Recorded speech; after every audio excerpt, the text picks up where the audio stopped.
Mind the gap. Hello guys, so this is a project that I'm working on. It's also shout out for help. When we follow tutorials, we obviously get given a list of paints to use. Now, coming from a scale model background, one of the things that I've always done is convert paints from the brand that the manufacturers recommend to the one that I want to use.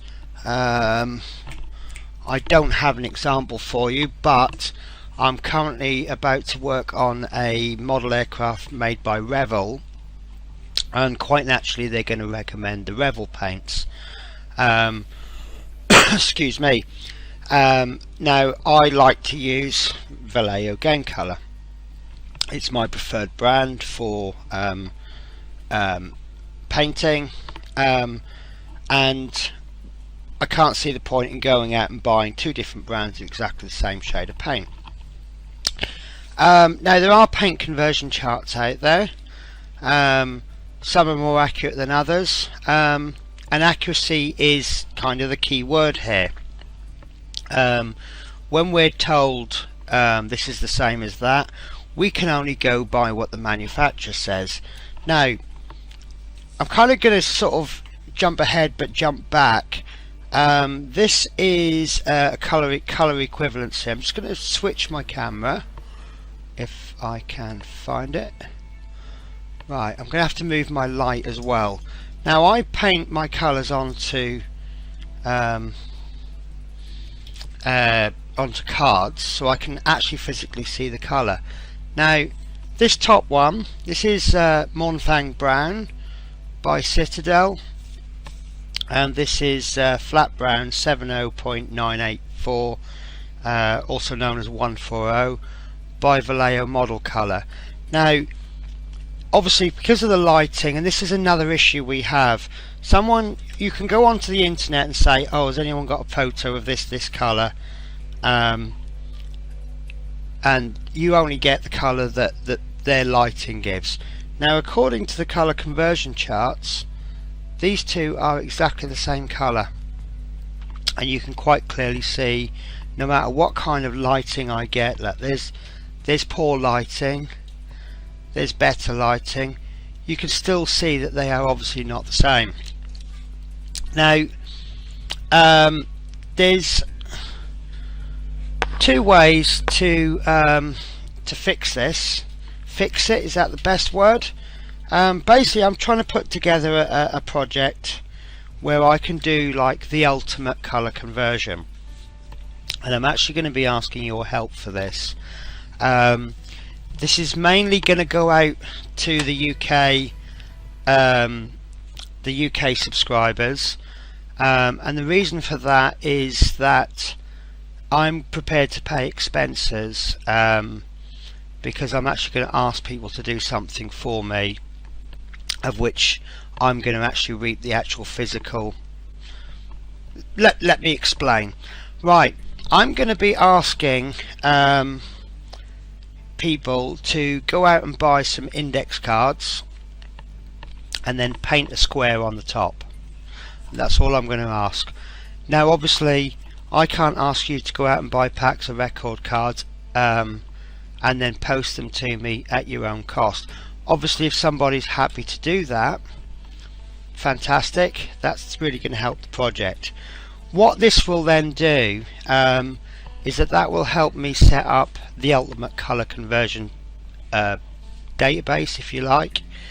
I can then photograph all of these, I can do colour comparisons, etc, etc, and the light will be uniform. So if somebody says, oh, the colour needs to be, I can't think of anything off the top of my head, I need Humbrol number 17, I'm making these numbers up. What is a good comparison? Should I use model colour 1, 2, 3, 4? Which then enables you know, I can put this all onto a website. You can look at number 17 Humbrol, you can look at model colour, whatever, and if necessary you can ask me to take a photo of the two side by side. The more requests that are made, the bigger the database becomes. Now, also, one of the questions I ask a lot is, what colour do I use? Here's a good example. I wanted to paint some armour once, and it's black armour and the set list says use this colour for the base, this colour for the highlight, this one for the upper highlight. But I actually wanted to take it up a notch, so the first highlight colour I wanted to use that as the base. Now obviously the final highlight becomes the first highlight, but then what do you use for the final highlight? There's nothing written down. So then you have to kind of work out what to use. And the simplest way to do that, and also a good way to use these comparisons, is by using what's called a US Federal Standard, FS. Some of you may have heard the term FS number. It stands for Federal Standard. So before I proceed any further, let me explain what FS is. So I'll put a little, the reason I'm putting the black background is it's going to be white text. So an FS number, or Federal Standard, I shall from now on call it FS, is a 5-digit number that refers to that particular colour. Each colour will then be unique. Obviously two brands can make the same paint of a FS number, but that FS number means it draws into one particular paint, and you'll see that I've put X, Y, Z, Z, Z, and that's because it's made up of 3 components. Now the X, or the first digit, is always going to be a 1, 2 or a 3, and that means the finish of the paint. So if a FS number begins with 1, it's a gloss. Satin is always a 2, and I suspect the majority of the paints that we will use will always start with a 3. So if you've got a matte black, it will be 3 something something something something. A gloss black, exactly the same colour, will be 1 something something something something. So then the next number, which is the Y number, that will be one of these numbers, and that actually groups the groups the colours. So a 0 will be a brown, 1 is red, 2 is orange, 3 is yellow, 4 is green, etc, etc. Now for those that are slightly more observant than myself at first, we'll notice that these colours go around the colour wheel. Not all the way, but they pretty much go around the colour wheel. And then you've got 7 is fluorescent paints. They're a special breed amongst themselves. And 6 is other. You tend to find your metallic paints come out as a 6. And then that brings us to the final number, which is the ZZZ. And this can be any one of 1,000 numbers, and this I think is the important number. Now if the colour is very very dark, it will have a lower number. Black is 000, and then if it's a very very light colour, it will be a higher number, which is 999 for white, absolute whitest you can get. So from these you can put together, and then you've got medium 500, so that's roughly in the middle. So if we put these numbers together, we've got X, which is the finish, Y is the colour. Let me just remind myself of the Y numbers. So if you had a matte medium yellow, that would be X would be 1 for me for matte, 3 for yellow, 500 for medium. So a medium matte yellow would be 13500. Whites and blacks come out as 6s because they're other. And let me just remind myself of the shades. So a black would be Matte black would be 16000 and sorry, 36000. Sorry, my apologies. And a white would be 36999. So going back to let me just remove these. Right, going back to our brands, let me just move my light. Apologise, I've only got the one light and I need it in different positions depending on what I'm doing. So these are both browns and I've written the number at the top. They're both 30108. So the 3 refers to it being a matte, the 0 being brown, and 108 is quite a light, quite a dark colour. It's about, let's call it 10% light. It's very nearly black. So what do these numbers actually tell us then? These will tell us if we need to highlight things. Sorry, let me move this up. So if we need to highlight things, we can actually take an even stage of going up the FS numbers. So for example, just to go back to the comparisons, here we've got the light's going to be bad. Do you know, I've just done the wrong, sorry. Right, so these, according to charts, again, these are the same colour. I can't tell the exact colour because obviously they're still in the bottle, but I think we can deduce from that they're not the same colour. So this is red by Model Colour and Evil Sun Scarlet from Citadel. So if you were to use Mephiston Red, which is this one, obviously we know it's a matte and we know it's a red. So we're going to just look at the last 3 digits. This has a this has 160. That means it's quite a dark colour. And then obviously to highlight this, we have Evil Sun Scarlet, which has a shade of 302, which is about 140, 150 higher than Mephiston Red. Now to finish off the final highlight, we would use Wild Rider Red, which unfortunately I can't find an FS number for.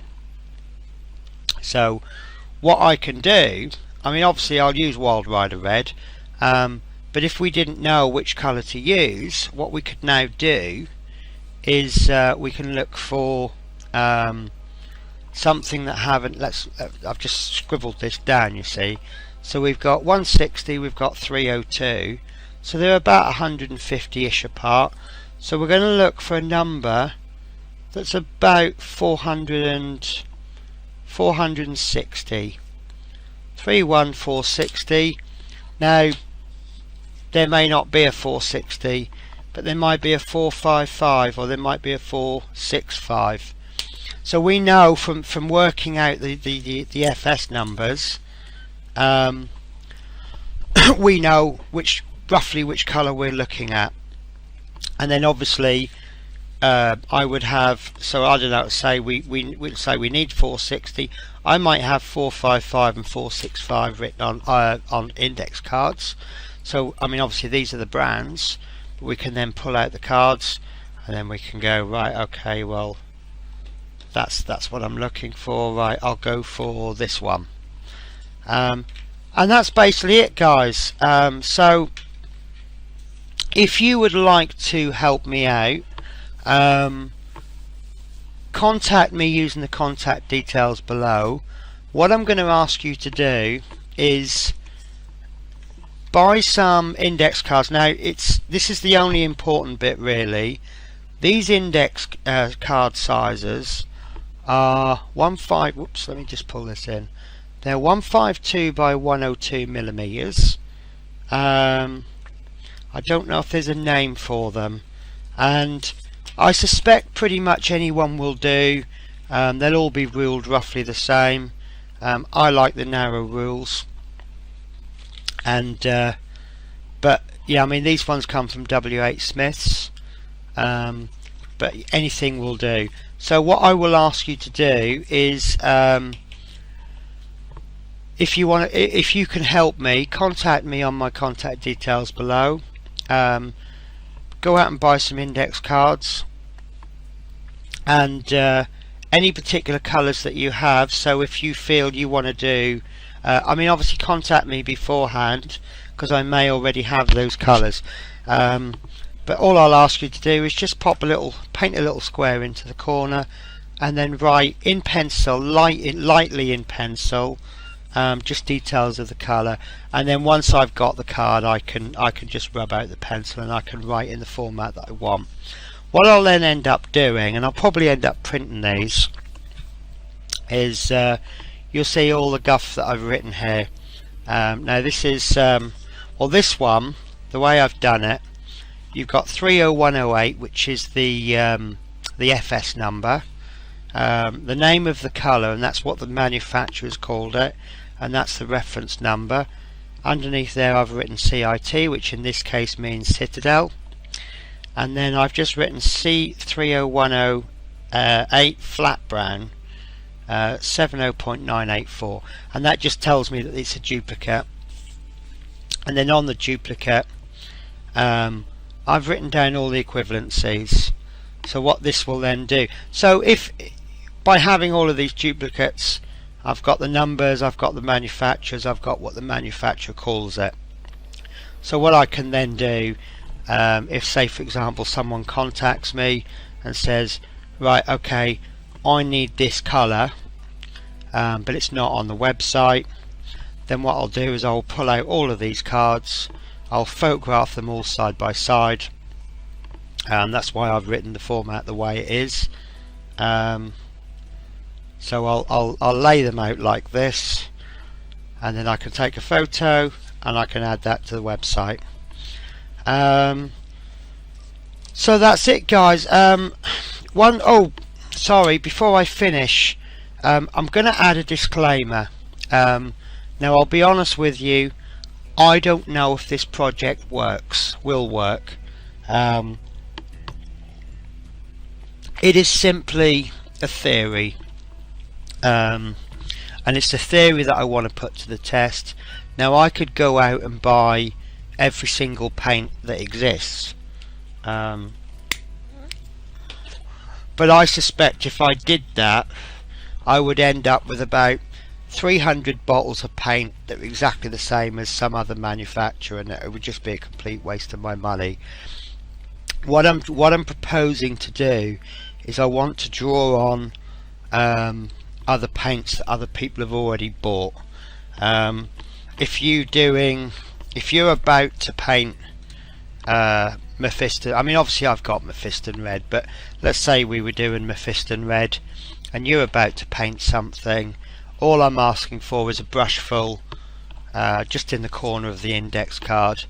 Pop it in an envelope once it's dry obviously, and then send it to me, and obviously I'll reimburse any costs that you incur, but I think the theory on this is, I think it'll give us an opportunity to just do a good colour comparison chart. Okay guys, so thanks for watching. I'm sorry that went a little bit higgledy-piggledy towards the end. If you have any questions, please ask away, and like I say, I'll leave the contact details in the bottom, and yeah, hopefully we can make this work between us, and yeah, even if it doesn't work, I think it could be a fun project. Okay, take care guys then, bye bye.